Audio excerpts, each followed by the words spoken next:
Welcome to Buckeye Scoop. I'm Matt Goldman here with Mick Walker. Big Ten Media Day, both men's and women's. Ohio State was here for E.J. Liddell, Kyle Young, and head coach Chris Holtmann. Mick, it was a wonderful day here in Indianapolis. We got to see the three Buckeyes represent and a lot of other Big Ten teams back in person. Yeah, I think it was just interesting because, like Kevin Warren mentioned, this was his first Big Ten basketball media day, and I think he was passionate to be here talking about basketball. And you could tell, like, the guys that are here were excited to talk about it and talk about it in a capacity where they're not constantly having to be restricted with COVID. That they were able to talk to us without masks. They were able to be pretty personable and do different things. So I think the players all around and the coaches were excited. I mean, so obviously there's always some questions that people get frustrated about, but it seemed like everybody was super happy today and enjoyed just the experience of being here. And there's obviously another day tomorrow with some other teams. So we got to speak to head coach Chris Holtmann. He went on the podium earlier. He gave his spiel. The media got to ask him a few questions. What do you make from all of that? And what did you hear that was really important that can stand out to Buckeye fans?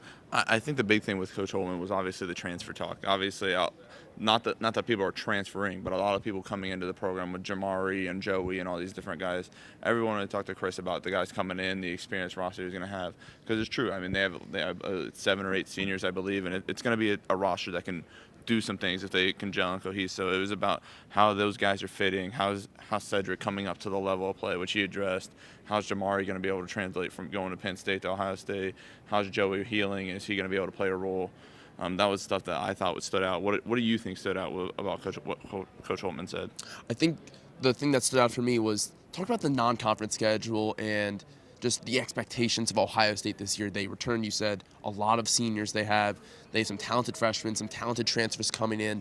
I think this team is, in the expectations he mentioned, that we shouldn't look at expectations, take it day by day with this non-conference schedule with Duke, Kentucky, a lot of teams, Xavier even. It's going to be hard this year, and I really thought that was something that a lot of coaches usually don't say is, like, take it day by day and don't have expectations. I kind of like that attitude that Coach Holtmann's having. I think it's a way to humble his team and humble the fact that they're really talented, they're in a tough conference, but they're also playing some tough opponents, Mick. Yeah, and I think it's something that not only Coach Holtmann talked about throughout the day, but a few other coaches obviously come in knowing there's going to be some preconceived notions about the team. Obviously, they were a 2 seed last year, the upset loss, but people have a perception about what Ohio State can be, and they have a perception about what they can do.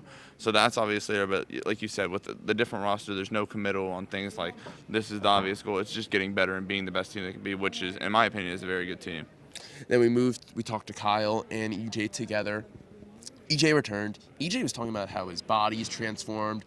He said he got 4 compliments at least from people. He looks slimmer in a suit. I mean, that from what I saw, he said that the NBA gave him feedback that he had to get better at what he was doing. He had to shoot more threes. His body had to become a little more slim for him to have more advantages against other opponents. What do you make of all that, and do you think that's going to be an advantage for EJ this year? Well, I have no comment on whether somebody looks slimmer in a suit. That's not personally my vibe to look at. But, no, I think it's palpable to see EJ was excited to be back, excited to be talking about Ohio State. Like Matt and I were asking him questions, and I asked him about his impressions from what he was as a junior in high school to what he is being a junior in college now, and what he thought about Ohio State and what he still thinks about him. And it was obvious that he genuinely loves being at Ohio State. His perception of it is palpable, and, like, he talked about it earlier at Big Ten Media Day, just wanting to be along those lines of an Aaron Kraft, a Jared Solinger, and obviously team success comes with that. But he has goals and aspirations for leaving a legacy at Ohio State, and I think that was clear. It's something I think he even talked to you about a little bit.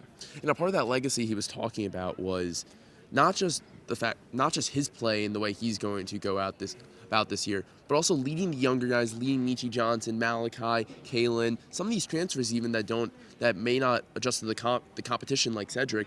He's really taken a role in that, and I think that was really crucial to have EJ come back, especially losing Dwayne after last year.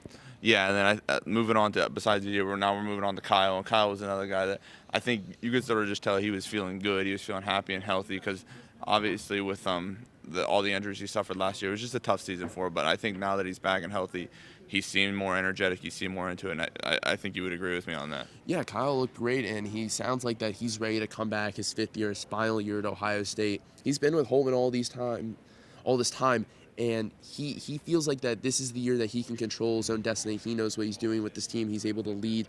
And I thought that was really good to see, especially in person. You got to see just his body language and all that and how he's so excited for the season. He said even being back in Indianapolis gives him motivation to come back here and hopefully win a Big Ten championship.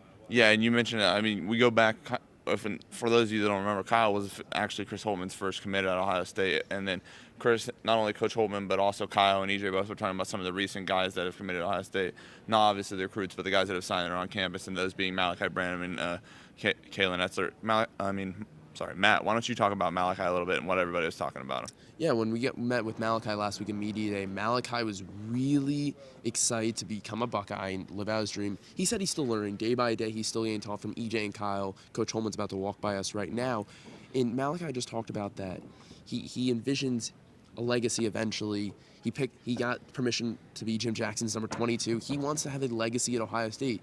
But he knows he has to learn. He knows it's going to take time. He knows that he has a lot to learn from these older guys. But he's ready to do that. And Malachi, the expectations for Malachi from the media, from the fans, is he's a sharpshooter. He's one of the best. And we should see that Malachi could become one of the better Ohio State players in the next few years. And then beyond the Malachi, the other guy that we obviously mentioned to him was Kalen Etzler, and a guy that openly they've already talked about that he's gonna redshirt, he's gonna take time. And when you look at with having guys like Joey Braun, Kyle, EJ, it's a very good idea, and a lot of what they're gonna lose. So they need Kalen to come up and build his body and just progress, and that's something that I think they're excited about. And both Kyle and EJ mentioned the potential he has. While we're on the topic of obviously Media Day, the girls basketball, JC Sheldon and Braxton Miller, not the quarterback, the female basketball player, but they just walked by us. Matt, what was your impressions from talking to them about what we can expect for the women's basketball season?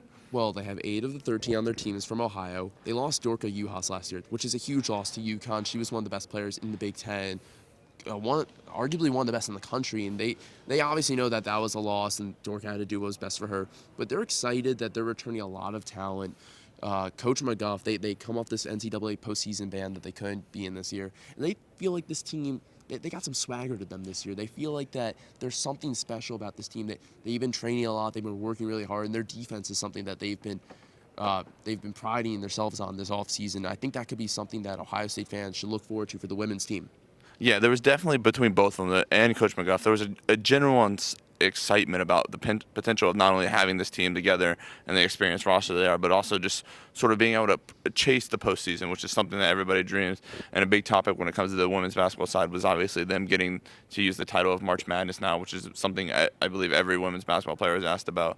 And they're obviously excited about that. You mentioned obviously the 8 of the 13 are from Ohio. There's 2 more coming in this year after some of the graduates. So it's something Coach McGuff talked about and saying how great of a state Ohio is for basketball. Moving beyond the women's basketball team and the men's basketball team at Ohio State, what were some of the other things you saw, you observed, and you heard from like all the other teams that were here today? Hunter Dickinson from Michigan really stood out. He's a funny guy. He got a lot of chuckles from the media. He talked about his NIL deals. He's a player that's been capitalizing and is going to capitalize on more NIL deals. He has a clothing brand. He said he would love to do food deals. He's a really funny guy, but he also talked about how he's not the biggest fan of E.J. Liddell. When it came to the draft process, he did become a little friendly with him, but he didn't love E.J. Liddell and the fact that they trash talk a lot.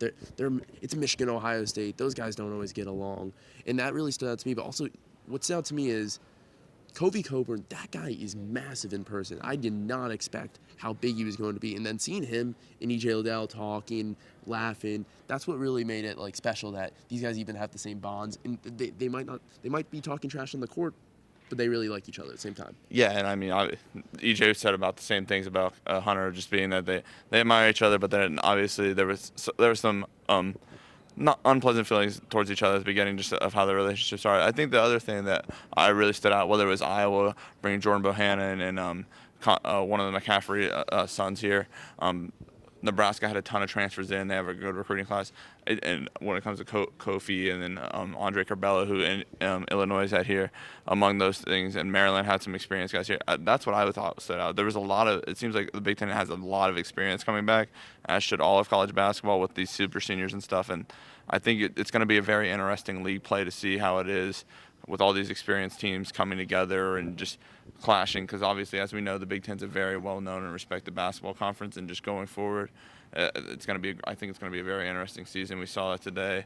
Matt, what was the most interesting thing you heard today as we sort of close it out here? The biggest thing that I heard was every coach, every player just said the Big Ten's the best conference for men's and women's, and they kept saying it's over and over just because that they know that they're playing against the best of the best, and they love the competition. They love playing against the best players in America. I think talking J.C. Sheldon and E.J. Liddell, all of them were just saying how they're playing against the top players, and they love going into that. They have multiple games circled on their schedule. Like Ohio State's playing Duke, Kentucky. They're playing some of the best non-conference schedule. But then they got to go play Hunter Dickinson, Kobe Coburn once or twice a year.